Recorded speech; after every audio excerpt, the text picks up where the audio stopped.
Welcome in, ladies and gentlemen, and all you dogs and cats and whoever else got their eyes on us right now. It's the CHGO Wrestling Podcast. I am Big Dave from CHGO Bulls. This is the advocate, Greg Boysen. How are you, sir? I'm doing good, man. I'm here talking wrestling with you. Life is good. Life's not bad. It's not a bad gift, man. It has thanks its for throwing moments. me in there. It has its moments. Yes, thanks for throwing me in there. That's nice. We got a lot to get into, man. My favorite thing is coming up this weekend, the Royal Rumble, the most unpredictable live event WWE does as far as the pay-per-view side.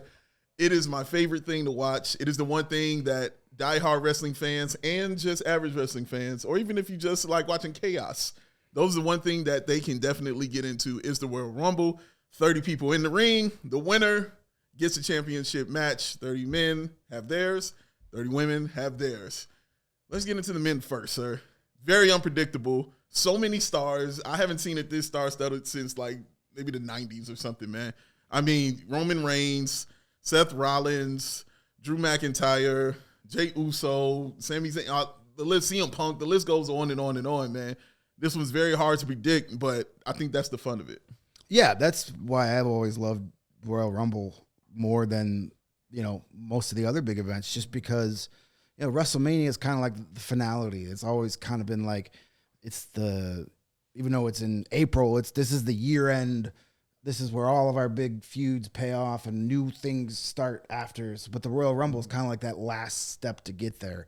Yeah.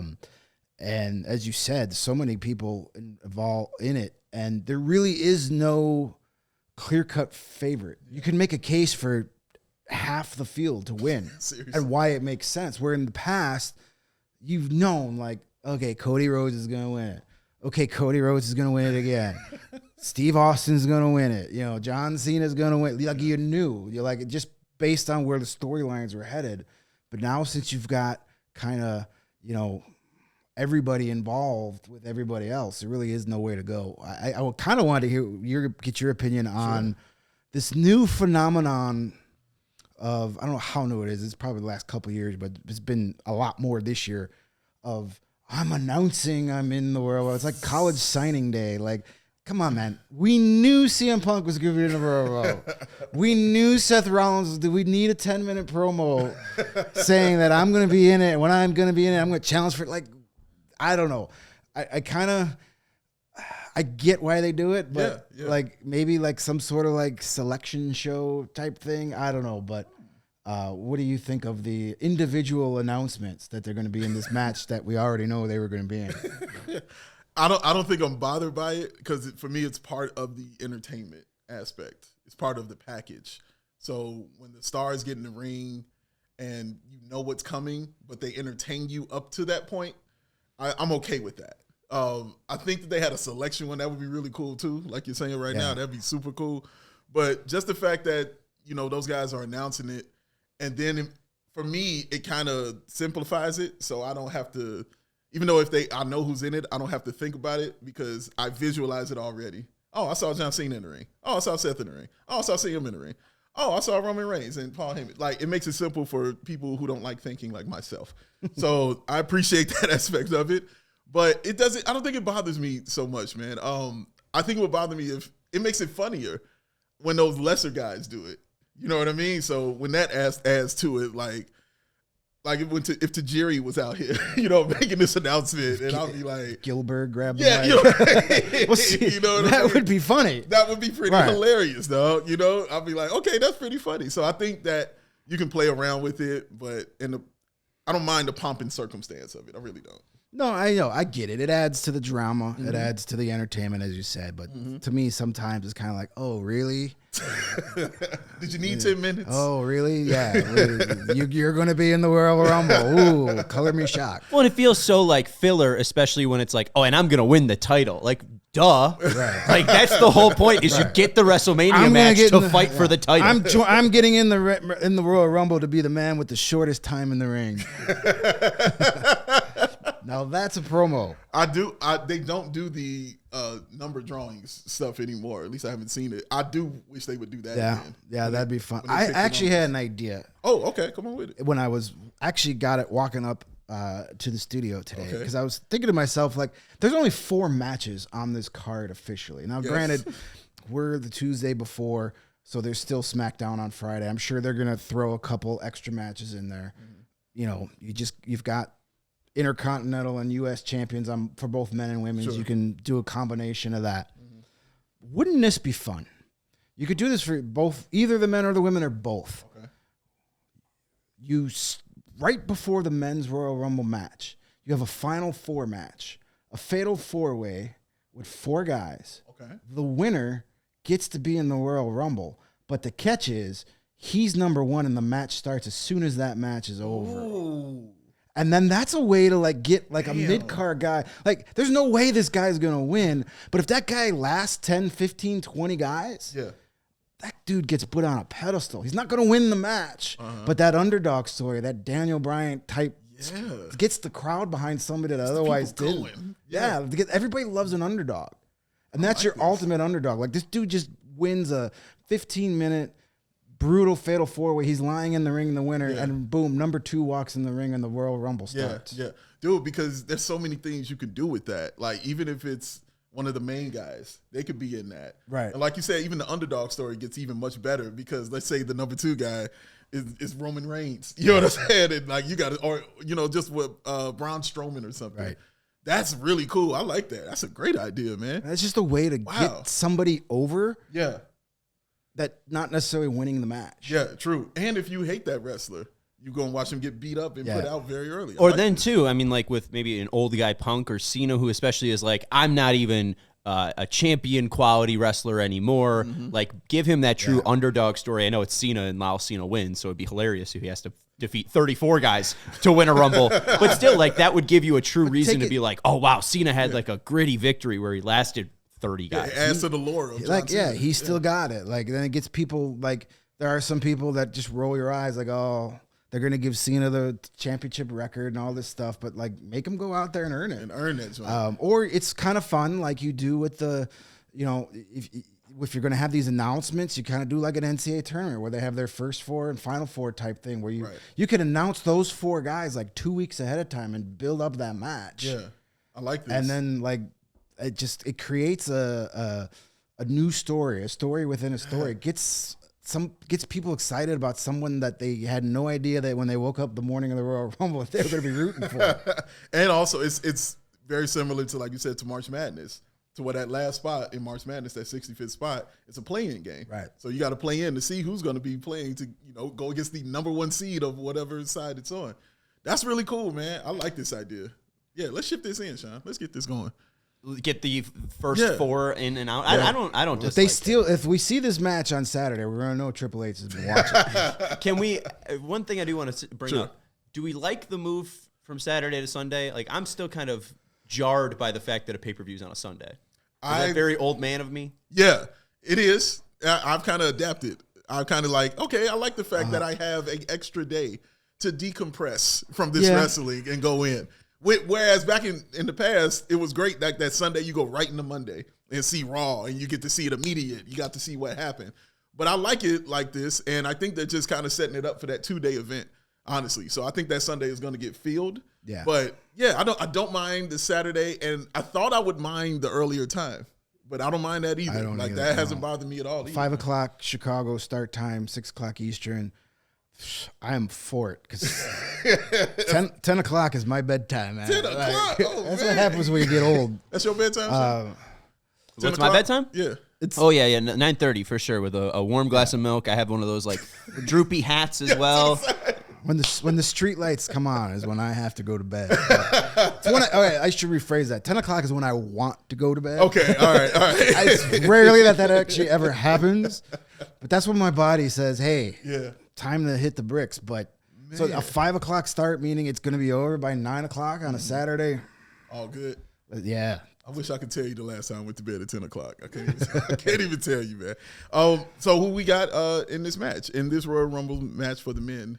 Who you got winning? All right. I think we should do it this way. Okay. Who do we want to win? Okay. And then who do we think is going to win? Because there's a difference. That's smarter. There's a difference because we all know that like we have our favorites that we want to see, but we also know it's probably not going to happen. Sure. So Who do I think is going to win? I think it's going to be John Cena, just to get that whole thing going, get him his last WrestleMania main event to set the record for the most world titles, beat Ric Flair. Whether it's against Gunther or whether it's against Cody, Cody Rhodes, hopefully Kevin Owens. Spoiler alert. That remains to be seen, but I think it will be John Cena. Okay. He'll come in 28, 29, somewhere about that. Okay. Do a couple Can't see moves, these. right.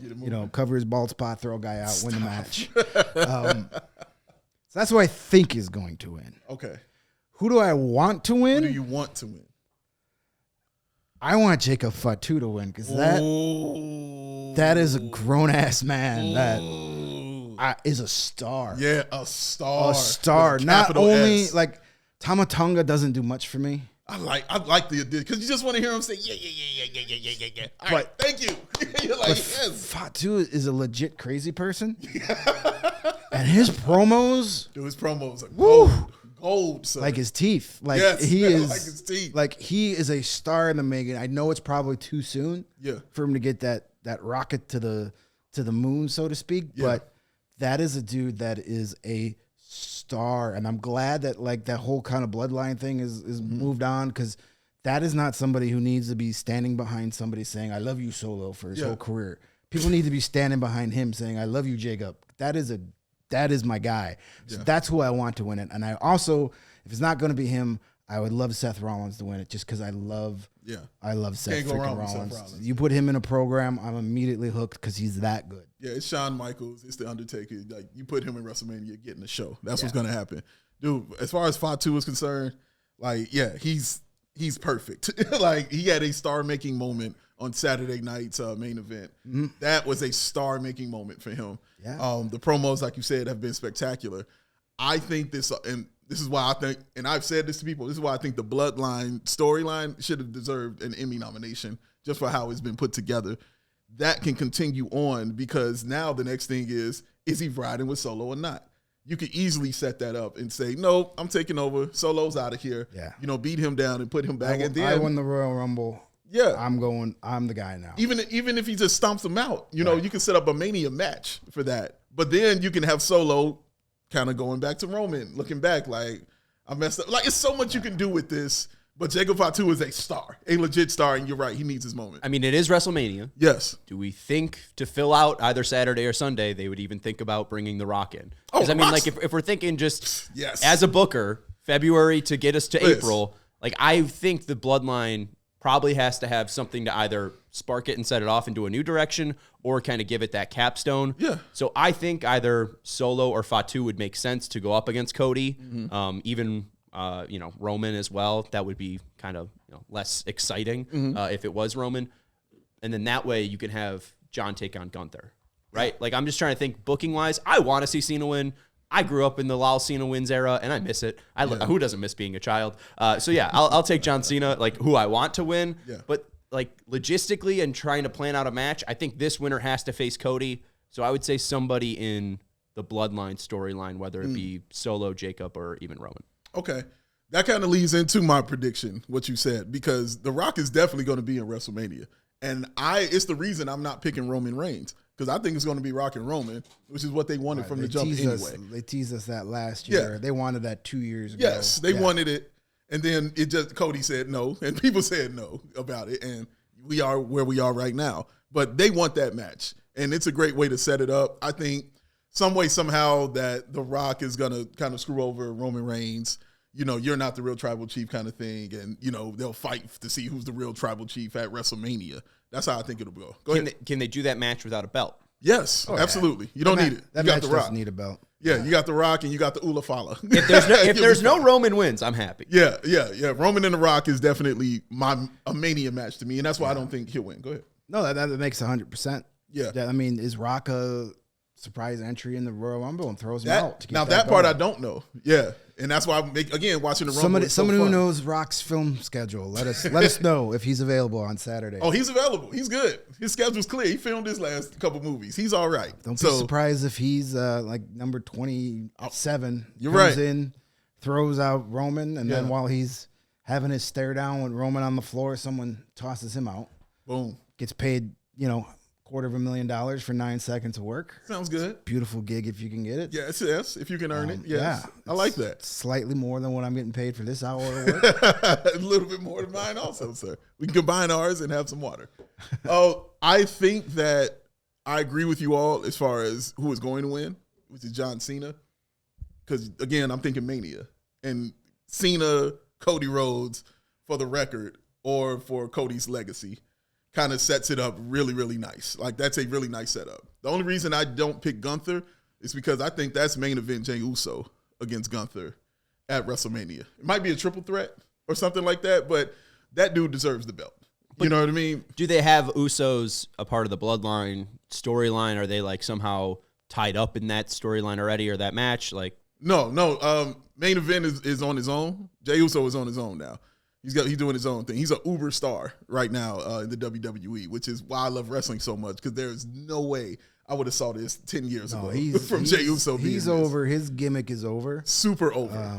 Yeah, and it's time to put a strap on him. So I think he's earned that, and I think he'll get that match at Mania. He's already main evented of WrestleMania night 1 against Sami Zayn and your boy Kevin Owens. So yeah, man, I think it's a good look. And just to see everybody, doing this at Mania, dude, like, that would be crazy. I get for real goosebumps when I watch him do that, and the whole crowd is with him, and he's got a little kid by the side. I'm like, okay, see, he's crossing into Cena territory. When you're capturing the children, it's time to put the belt on you, bro. Like, seriously. So, yeah, I think it'll be him against Gunther. But who I want to win is CM Punk.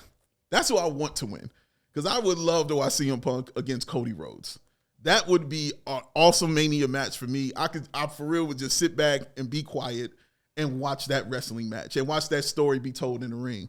I like when stories are told, obviously, outside the ring, but when they're told in the ring and during the match, like, guys might do little certain callbacks, you know what I mean, while they're wrestling or something, or just to watch that. CM Punk is great at that. And Cody Rhodes is great at that, too. He's also a historian of the game. He's also a student of the game. So I think it'll be a great match between those. That's what I want to see.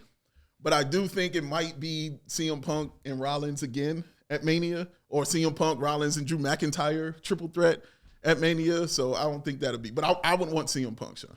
I want Punk, especially for him to get his main event moment being a Chicagoan. Sure. I'd love it. But I don't know if that's the selling thing to get Cody versus CM Punk. Obviously, those two could sell it. Sure. But I think it's going to have to be some Rock Roman adjacent winner. Yeah, unfortunately, Mania has kind of turned into this, we need it to be as mainstream as possible. Yeah, it's the most mainstream. So that's like I've been calling it for the last few years. It's the night of the part-timers, Yes. The flashback acts, the throwbacks. Yeah. That's true. So that's why, like a Cena Rock, getting them headlining each night of, you get Roman Rock night 1, and then Cena versus, Cody or going through whoever he picks at night 2. I mean, then you get all that. You get 2 of your top stars on each night and 2 of your biggest stars of all time on each night. It gets everybody interested. That makes the most sense. One dark horse that another guy. I mean, I don't want to pick all 30 guys as guys I want to see win it, but one guy that I think is deserving of that push, and he's proven it time and time again. The Miz. No. Archer. Sami Zayn. Yes. He's been so good these last couple of years. Yes. And when he had that chance to get Roman and almost beat him, was at the Rumble 2 years ago? Yeah, we're talking about when they are in Montreal. Yeah. You're talking about? I thought that was just a regular pay-per-view. Okay. He had that match 2 years ago where it was he was so close. He was so close, man. And great match. And then he was in the main event of Mania a couple years ago with Kevin Owens and brought the house down. Brought it down, brother. Dude has been a good trooper. Yeah. So if they decide this is your moment to get you that Mania match, I'd be all for it. Yeah, he's earned it, man. He's definitely earned it. Let's look to the ladies, man. Let's look to the women's Royal Rumble match. Of course, you got my girl, Big Mama Drama. Nia Jax is in it. Liv Morgan, Raquel Rodriguez, Naomi, Bianca Belair, and of course my favorite, what me and Greg always disagree, the greatest of all time, Charlotte Flair. I don't disagree with you on that. The one. Okay, all right, we'll take that part. I don't disagree with you that she's probably the most important women's wrestler of the last 50 years. I don't agree. I don't disagree with that. Hit my heart. It's all right. I love some Charlotte Flair, man. She's back. She's in the match. I'm just glad they finally start talking about this. Yeah. Because the women's match is right up there with the men's match. Ooh, their matches are awesome. Like last year's women's match was better. Yes. I completely agree with you. Yes. We knew who was going to win the men's match. Right, there was no drama. Correct. But the women's match, there's you never really kind of have that one figured out. You never know who's going to show up. That's true. But I'm glad they last week I was like, are they even doing a women's match? They're not talking about it at all. And you said earlier, and rightfully so, they've been spending time pushing the new titles, the Intercontinental and the U.S. Championship. Long overdue, by the way. Yeah, which is great. So yeah, I don't think they wanted to take focus away from that, but finally you're starting to see the push for the women's match, and that should be a fun one. It's always a good time. Yeah, and Bailey's in it as well, man. Who's always just she's great. Like, she's like Seth Rollins or Shawn Michaels. Like, just put her in the Mania match, and you're gonna get it. I think for that also, I think Becky Lynch is coming back for this also. Sounds like it. It's like it would get the pop. There's no doubt about that. Yeah. And her last run was disappointing. Yeah. They brought her back for SummerSlam, was it? When they did Bianca dirty, and that was garbage. Kofi Kingston there. Yeah, exactly. Yeah, Kofi. Weird. So like she needs a like, I like that she's been away for a little while. Yeah. That's always good. Same thing with Charlotte. Yeah. No matter how people felt about you when you left, when you go take some time and you come back, people are excited to see you. Yes, that's the beautiful thing. It's a new coat of paint. Yeah. So like it should be fun. And we don't even know half the women who are going to be in it. There'll be some surprises. Sure. This whole new partnership with TNA could lead to some fun surprises in both the men and the women. Great point. Great point. Joe Hendry, does he pop in? Yeah, Jordan Grace, is she going to be? Wow. Apparently, she's full-time WWE now. She's got a WWE contract now. So that would be a fun person to put in and have win it if you want to put her to the top. Yeah. Jade Cargill come back So I was about to say for the Rumble. Yeah, man. I was about to say. Lots of storylines for that. Lots of things, man. So do you have someone who you think is going to win and who you want to win? So. Yes. I think, just because it's usually how it always goes, Charlotte Flair is going to win. Let's go. Because she needs to be at the top. Got to. Got to, baby. That's what winners belong. And then if she wins, people were automatically like, oh, her and Rhea. But we've done that. I think a Tiffany Stratton, Charlotte Flair program would take Tiffany Stratton here and put her here. Explain. Because Charlotte Flair, as good as Tiffany Stratton is in the ring, Charlotte Flair will make her look even better. And then, like, the promos between the two of them, like, she'll take Tiffany Stratton to a higher level. Just like her dad did with all those other wrestlers.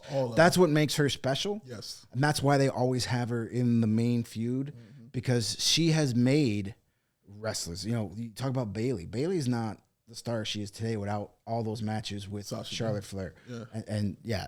And Becky Lynch. Becky and Charlotte.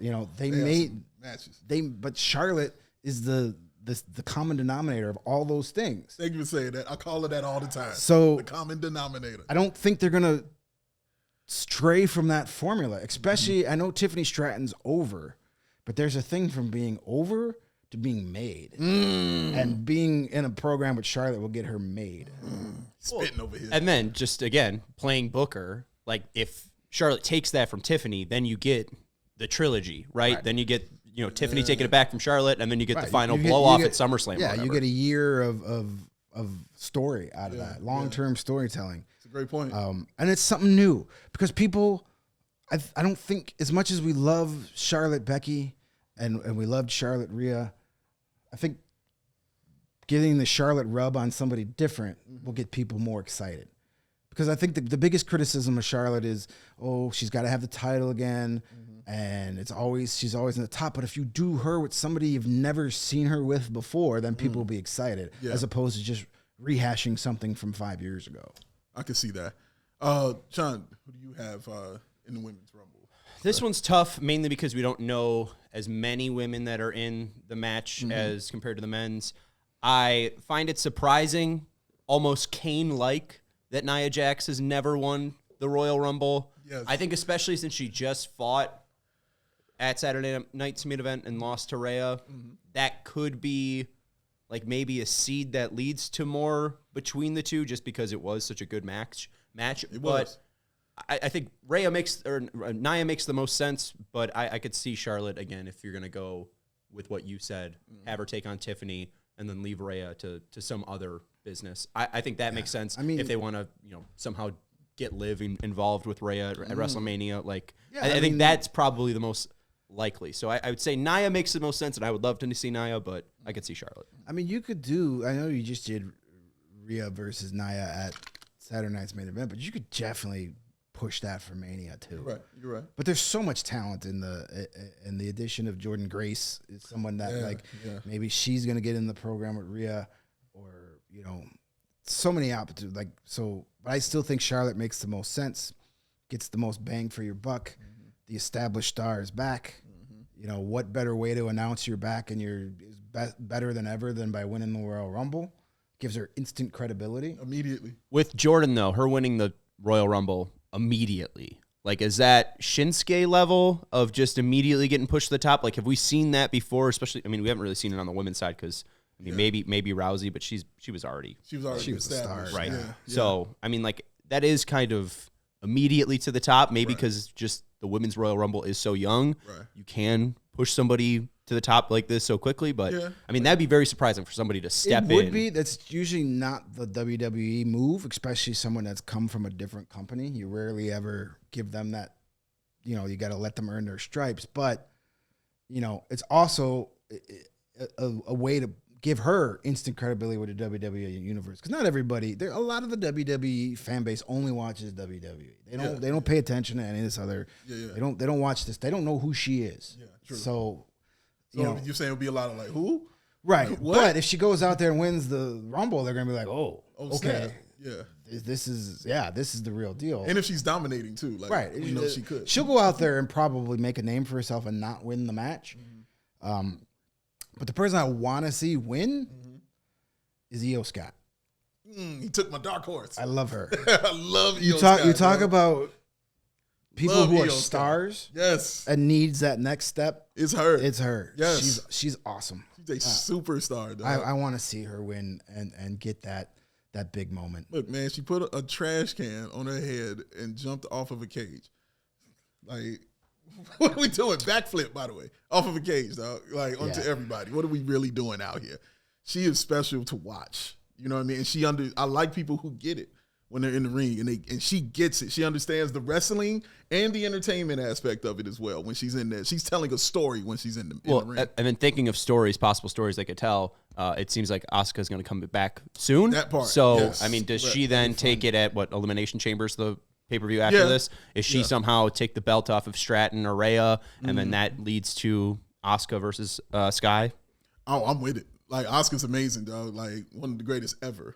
She's amazing to watch. So I have no problem with Asuka. Or if she comes back as a surprise entrance too and wins it, I'm good with that. I'm good with that too. Yeah, that seems clear. There's already reports that Asuka's coming back. So that one's like a surprise. That's not like an edge surprise. Well, it's very hard to have surprises nowadays. It is very hard. Which is cool when you are surprised. Well, when they did it with Edge and Cena, those are unbeatable. Yeah, those are good surprises. So for me, who I want to win is Bianca Belair. That's who I want to win. She's perfect to me. I watch her wrestle, and I for real try to find the flaw. It's becoming not fun anymore because it's that good. Because it's dude, what did she do wrong? And even her selling is spectacular. Her selling of the moves is great. Her communication in the ring is great. She can the speed, the power that she has with it, man. And even just the gear that she wears is so dope because she creates it herself. On the mic, she's excellent. If she becomes similar to The Rock, whereas she moves on to Hollywood, I wouldn't be surprised at all. She really has that to her, man. So she's great. I would want her to win because I know what kind of match I'm going to get at Mania from her. Obviously, It's Charlotte Flair who I'm thinking who's winning. Like, I'm not going against her. It's like going against Patrick Mahomes, bro. Like, I'm not going against Charlotte Flair. Are you kidding me? Absolutely right. She's the one. I want to see Charlotte Flair. But yes, my dark horse is definitely Io Sky. I wonder if they're going to. They've been teasing a split between Naomi and Bianca the last few weeks. They have, man. So I wonder Yeah. if they're going to do it. You know, the Royal Rumble seems to be a great time to get people that Clash. The split. We've So that- seen it many times. Yeah. I wonder if they do that, and maybe we get Naomi versus Bianca at Mania. That'd be a fun match. Or maybe we get Jade against Bianca at Mania, and Bianca turns heel. Because, Jade went out, somebody attacked her. We don't know who, and it'd be interesting to see Bianca turn heel, man. Something I've never really seen. There's definitely a lot of fun directions you're going. Again, this is what makes the Royal Rumble so much fun, because there's literally 100 different ways it can go, and I'm always interested to see how they pick it. Yeah, it's true. It's true.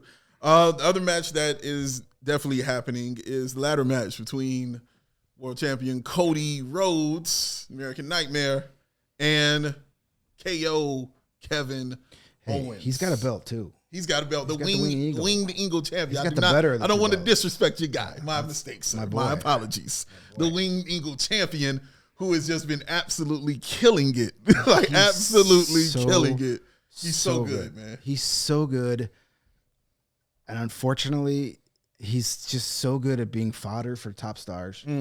But he makes everybody better that he steps in the ring with. Yeah. I've been loving this angle. I'm not the biggest Cody guy. Okay. I think Cody's ring work is excellent.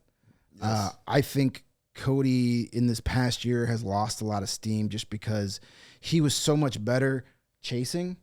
And now that he completed his story, it's kind of like I'm not excited about anything he's done until this Kevin Owens feud. Okay, yeah. Because everything Kevin Owens has said is true. He's not said a single lie at all. Like, if you look at it, even though he's the most popular guy in the WWE and he's doing all the selfies with the kids and all this stuff, American Nightmare. Cody Rhodes is a heel. He does some heel stuff. Just look how he beat Kevin Owens that Saturday Night Main Event. Needed a chair. Yeah, he did. He always will take the shortcut, but not make you think he's doing it. You know who else was great at that? Hulk Hogan back in the day. Oh, you will not. Hulk Hogan did some heel. You gonna put? I'm not letting you put Cody in there with Hogan, man. You talking about Hogan when he was like yellow and Hulkamania Hogan, man, did some. Nah, I can't put him in that category. All right, next show I'm not saying you're wrong. I'm just saying I don't want to put Cody Rhodes in that category. I do know what Greg is saying. It's not like Eddie Guerrero lied, cheat, and get steal, but it was definitely like, oh, I didn't hit this guy with the chair. I would never do that. No, listen, I get it. I mean, we all know Hulk Hogan is a heel in real life. I just don't want to put it with Hulk Hogan. That's all I'm saying. But I'm just saying, like, even though he's like does some low-handed stuff when the opportunity is presented to him, people still love him. Yeah, that's kind of what I'm saying. Because he does it under the guise of retaliation, right? You know what I mean? But it's still dirty. Kevin Owens is 100% right about everything he's been saying. I love Kevin Owens. Kevin Owens has never had a bad match. Yeah. Every feud he gets in, he takes it to that level that very few people can. The T-shirts he's been wearing, the throwbacks to Dusty, the throwback to the Cody Sucks Egg shirt. That was the Sami Zayn forever what he had on yesterday. The throwback to Terry Funk used to wear the Dusty Sucks Egg shirt, so he brought that back. Oh, man. Wearing the Naomi shirt when he had the match against Jimmy Uso. Dude is just he gets it. He gets it. You know, it reminds me of like. Back in the day, Greg the Hammer Valentine wearing the I broke Wahoo's leg after breaking Wahoo McDaniel's leg. McDaniel, baby. Like, he's an old school heel, and I want him to win so much just because I love Kevin Owens.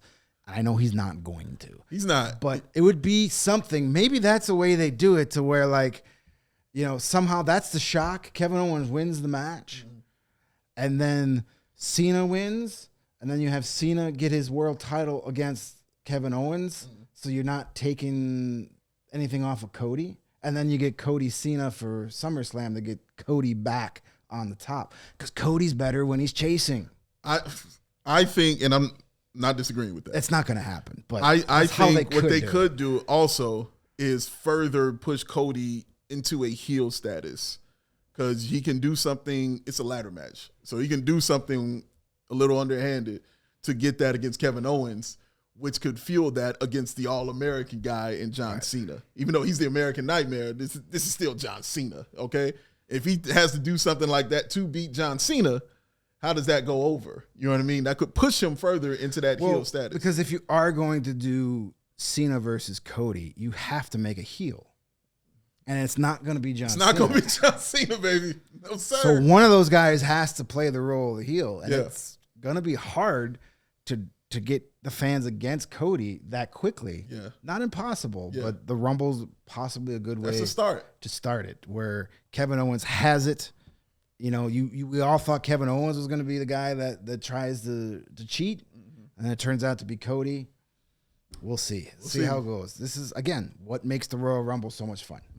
I like Greg's mind. I do think that Cody ends up pulling it away. I don't see KO holding a belt come WrestleMania or Elimination Chamber. Absolutely. The one thing that I have been throwing around, like I wouldn't be surprised if maybe like Cody, John, and then a third have like a triple threat in some way. I don't know if they somehow both pull down. One pulls down the Winged Eagle and one pulls down the real belt. And that leads to shenanigans. But I do feel like you could lead to John Cody. So I think that would be the likely outcome, that Cody ends up defeating Owens. What I would love is if Cody package pile drives him like through a ladder, and that's how he wins. Use the band moved against Kevin to just put him out. But I also don't think he can pick up Owens's. Don't underestimate the strength of the American Nightmare. He's not that strong. Oh man! So what is the next one here? Tag teams. So did you give your pick? Oh, I'm sorry. Cody. Cody's winning. Sorry. Cody's winning. Like I mentioned, he might. It would be cool if he turned heel. Like I would be okay with that. That'd be cool to see. But I wanted to get to the tag team match because DIY versus the Motor City Machine Guns. 2 out of 3 falls. Now, somebody who didn't know a lot about the Motor City Machine Guns, I've watched a lot of them, obviously more so in WWE. Obviously, incredibly good, just really skilled. This feels like the wrestling match. Yeah. So 2 out of 3 falls, same way? old school, 2 really good teams. You've got 2 in DIY. You've got 2 homegrown guys that have come up through NXT, and then you've got the new arrivals, Motor City Machine Guns, who have been doing this for a long, long time at a high level, just never at WWE. So correct. It'd be kind of fun to see where they decide to go. Do they keep the belts on the homegrown guys, or do they let the indie TNA darlings get the belts, which they've already had? They did. They walked in the door and got those belts. So, but it's going to be a really good match. Okay. They're 2 really good teams, and I like the old school 2 out of 3 falls match. So whoever wins the first fall is probably losing the match. Okay. All right. Yeah, this feels like the wrestling match for the fans who want to watch wrestling. Yeah. And because that's what those guys do. I mean, hell, this part is Johnny Wrestling, for God's sakes. So yeah, it's gonna be a wrestling match. I'm taking DIY in this. I just see them retaining those titles in this match in a really good match. This is easily going to be the best match of the night. I know it's mainly the true wrestling match. The other ones are fairly gimmicky. But as a TNA diehard back in 2006, seeing Shelley and Sabin get this moment is super exciting. They're going to have to be a part of WrestleMania at some point. So again, thinking like a booker, I think you have to give it to Motor City Machine Guns. I think they end up winning this one. You have to give them some moment at a pay-per-view to kind of give them this celebration. They are the face, especially if you're going to go in like a Cody turns heel way. I think you got to give some face wins. And I don't even know if is Charlotte like a face. I mean, like people probably excited. The crowd will tell us. She's coming in as a face. I mean, she's kind of like her dad, where like she's supposed to be a heel, but people love her. Yeah, it's a respect after a while. You know what I mean? I would say out of respect, we're going to see Sabin and Shelley win, and it's going to be probably the greatest 20 minutes on wrestling pay-per-view in the past 5 years. Oh, let's go, baby! WWE pay-per-view. Yes, WWE. No. That's put very an asterisk on that, because there's been some incredible matches in other organizations. That's very fair. So, go ahead. Yeah, I would prefer Motor City Machine Guns to win, get their due, get a win at Royal Rumble would be kind of, the feather in their cap, their long, great career. I just don't know if they're going to do that. But I could see, splitting up DIY and have those two have a program together would be fun to watch. They are both great at solo acts. Yeah, that's the thing where like Motor City Machine Guns are a tag team. They've always been a tag team. They've been so good together. And then you got Ciampa and Gargano who made names for themselves as singles guys, have been a good team. They have. But I think you maximize their value to the company by putting them as singles wrestlers again. So maybe that's a way to do it. Yeah. I love the point Sean made about these guys getting on the big stage and, getting their due. Yeah. You know what I mean? Like on the big stage. So I think that's a great point. Do you think there's only going to be 4 matches? No. I'm going to assume they're going to put a couple more in there. Yeah, I think so also. If you're going to kill 4 hours, you need a little. I mean, the Rumble matches will be an hour minimum each. But ladder match is 30? Probably and they always take their sweet time in between matches. I would assume there's going to be at least 1 to 2 more matches. You can, but you just have the women's IC and US champions, put them on the show. That's true. But Braun Breaker. Braun Breaker, but Shinsuke out there. Yeah. Defend one of their titles. The problem is now you've waited so long where if you announce, a US championship match on Friday Night SmackDown the night before, it just feels like thrown together. I don't care about this match. What the opening match is. This is a time filler. This is all this is. I got you. I like a good build-up, especially for a Royal Rumble match. There should be a build-up, but I would assume they're going to throw at least 2 more matches on there before it's all said and done. Okay. I would like a smaller card. I'm fine if they just add 1 single match for exactly what you said. It would be very weird to see, Gunther end up being in a match in the Royal Rumble. It's like, all right, well, we know Gunther's going to win. I mean, he can be because obviously he's not in the Royal Rumble as a champ. Right. But again, throwing it together in 48 hours, how am I supposed to care about that match? I'm not, because I know Gunther's going to win. Oh, he's winning. Absolutely. His loss will come in WrestleMania. However it goes, I think Gunther's loss is coming there. The transfer window has been going down in WWE also, man. They've replaced the draft with the transfer window. Kind of like that. I like that better than the draft. I like the draft. Again, pomp and circumstances. I like the entertainment of it. But I have no problem with this. They're doing a really good job. They did say that it is closing at the Royal Rumble. Correct. So maybe they still will do a draft. That usually comes after WrestleMania. Usually. Because it's like the reset. Mania's over. We got to start a whole new year worth of stuff. Let's get everybody switching. But transfer windows, it's you can tell when WWE is following college, what college athletics are doing sometimes. So I kind of like it. I kind of like this way where it's more of a surprise. Yeah, it is a surprise. They just, hey, look at that. Damian Priest is on SmackDown. Didn't see that coming. Whereas when you have the draft, they make the announcement and it's kind of like, oh, okay. Miz is on SmackDown now. Yeah. Miz, Vega out there. Yeah, Selena Vega went there. And then you had A-Town Down Under. A-Town Down Under. Go to Raw. Oh, love to hate them so much. They're the best. Yeah, they are good at what they do. Yeah, man. Being douchebags. That's it. That's it. They're good at that. They do it so well. But I don't think they're acting very much. No method acting right here. No. But they're really good. So, I've enjoyed those. I wonder if another surprise comes before the Rumble. Well, as far as the transfer is concerned, or I would imagine they do something on Friday. They gotta have a reason for you to watch. I mean, Friday's the go home episode. Before the night before the Rumble. Yeah, you've got to kind of finalize the card. That's true. And it should be fun. Opening promo will be 10 minutes of Miz saying that he's entering the Royal Rumble. Probably. Yeah, I mean, and then followed that. Ring the bell and then he gets tossed out immediately. Yeah. So we'll see how it is. Man. Yeah, I like the transfer window. That's been kind of fun. Okay. Should we do our? The 2 things I wanted to do before we get out of here. One, a couple of AEW things you wanted to touch on real quick. Yeah, I mean, I think for years I've been talking about like AEW's pay-per-views are can't miss programming. They knock out their pay-per-views out of the park. Great stuff, but their weekly television has been not great. Last 2-3 weeks of Dynamite and Collision have been fantastic. Some of the best TV they've done in a while. So I just wanted to give some shout outs there. Having Kenny Omega back helps.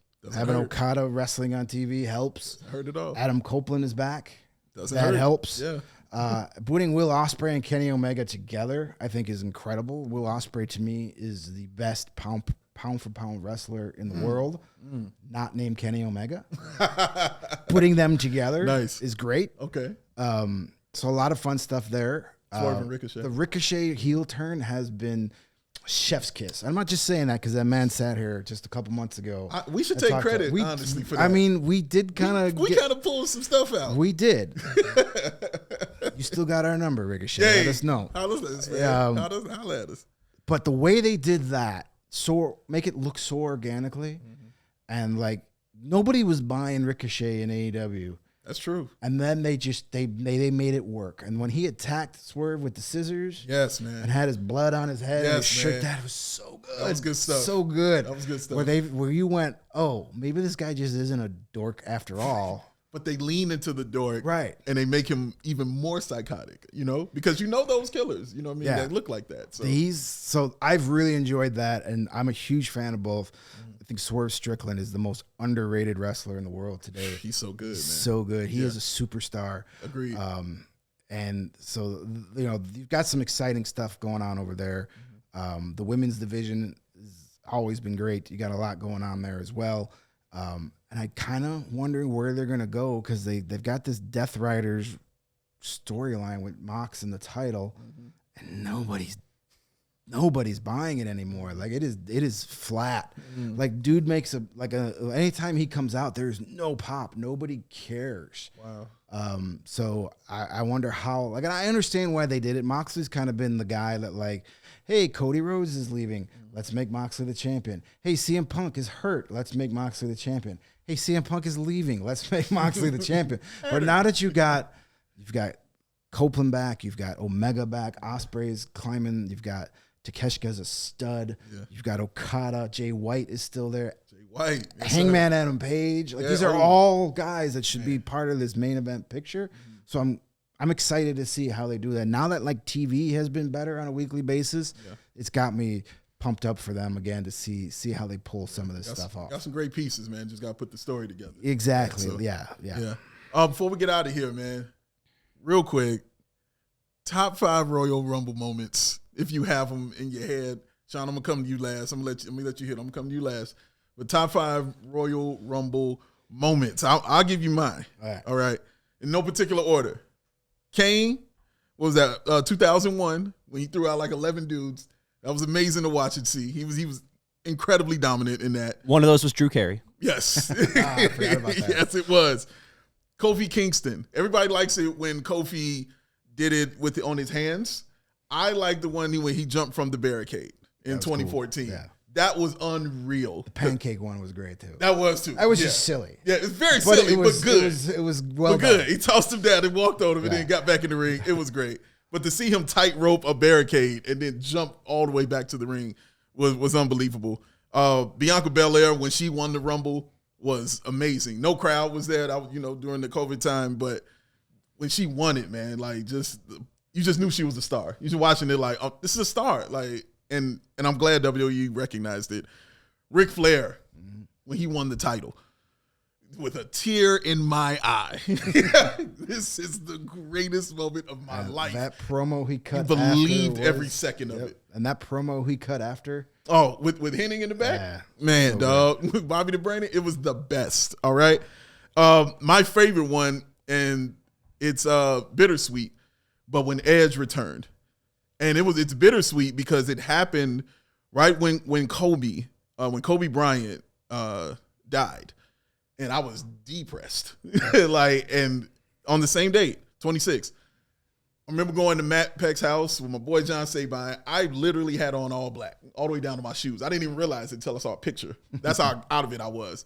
When Edge came out, I exploded. You know what I mean? I was so excited. There's a picture of it somewhere. Matt has it. I was so overjoyed. I needed that at that moment. And it was such a great return for somebody who was a great guy who we didn't think would ever wrestle again. Right. So that was an amazing, amazing moment, man. And also, honorable mention, Rey Mysterio, when he went the distance, being number 1 and won the whole thing, that was great as well. Yeah. My top 5, in order, But my from 5th to 1st. Yes, sir. I still love Santino Morella's 1 second. Santino Morella. Back in 2009. Yes. That was just great. I loved Santino Morella so much. That was just so much fun. It's a tie with back in the early 90s, one of the first Royal Rumbles, one of the Bushwhackers. Oh, man. I think it was Butch or Luke came out doing this. Walked in the ring, they threw him out, and he just did this back to the back. I remember that. Those two are kind of packaged together. Oh, number 4 for me is AJ Styles' debut in 2016 because that was. I remember that. That was kind of little, I don't know if it was a surprise, but it wasn't a big, it was a little bit of, at least to me, I wasn't quite into it, hardcore at that point. So I didn't know it was happening. And it was super cool for a guy like that who had been so good for so long everywhere else. Yes. Finally get his moment in the big leagues. Big moment. Number 3 for me is that Rey Mysterio win in 2006, being number 2, lasting the whole field, winning, and then going on to WrestleMania. That was amazing. The whole Eddie Guerrero tribute to that. Just so many emotions. Yes. Well done. Yeah. Number 2 for me was 1998 Royal Rumble, the 3 Faces of Foley, where he came out as Mankind, he came out as Cactus Jack, and then he came out again as Dude Love. Yes. Classic stuff, great stuff. Number 1 of all time is Ric Flair. I mean, 1992, because that was the first Royal Rumble where they made it important. Yes. Because up until that point, it was just like, all right, it's 30 minutes of these bums, and then Hogan's going to come out and throw everybody out and pose. Which he did. And there was no stakes right. to the Royal Rumble. This was the first time that there was stakes. It was for the world title. Yeah, man. And to have Ric Flair beat Hulk Hogan, Hogan was in that match. For that, you were like, ooh. And then Ric Flair is the greatest of all time in my book. Yes, my honorable mention, the only reason I didn't add it to this list because it didn't happen in the Royal Rumble match. It happened at a Royal Rumble, again, old school, because this was a shocker to me because I think I was 12, 13. Okay. When Randy Savage helped Sergeant Slaughter beat Ultimate Warrior for the title. He hit him over the head with the scepter. Not the scepter. That was a huge shock because that was like less than a year before that, Ultimate Warrior beat Hulk Hogan. Yeah. How was Ultimate Warrior going to lose to this old fat guy, this old, Iraqi Saddam Hussein loving fat guy from the 80s? How is this going to happen? And then boom, it happens. Macho King. And Savage, and it led to that good feud between Hogan, the Warrior and Savage. Yeah. That's my best non-Rumble match Royal Rumble moment. That's pretty good. Sean? All right. So my top 5, obviously a lot of, what's it called? Crossover here. Yes, sir. I'm going to put Flair at 5 just because you guys had him higher. And that's boring if we all agree. So Flair was great, obviously winning in 93 or 2. Yes, sir. But I'll go with him at 5.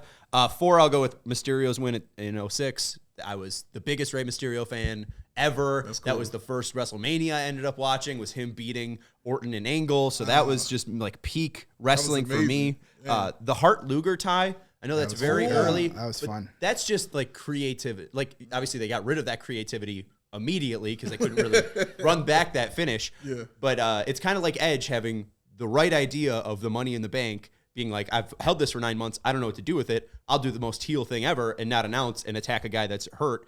Kind of ruined Money in the Bank because now that's like how it goes. Yeah, man.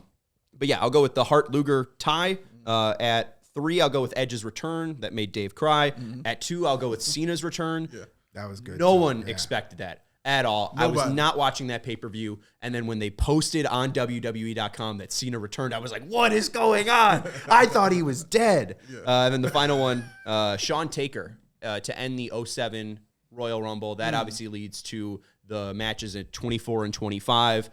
Shawn's career ends with that. But just that's the first taste that we get of that rivalry, and it was beautiful wrestling. You didn't know who was going to win because obviously Taker is Taker, and he's in his home state, but Shawn's in San Antonio. There was so many levels there that just like the perfect WrestleMania moment. That's awesome, man. Good. Yeah. That's pretty damn good. I'm also a big fan of the year Vince McMahon tore both his quads. Oh man, classic. Just because classic. I bad things happening to Vince McMahon is always fun. Oh man, both of them, man.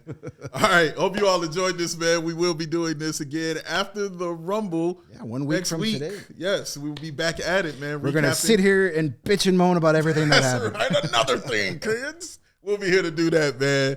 This right here is The Advocate. This is Greg Boysen. I am Big Dave. That is our guy, Sean, the producer, and just an all-around wonderful human being. Big Dave, CHGO Bulls, y'all. See y'all. We all silly like the mayor.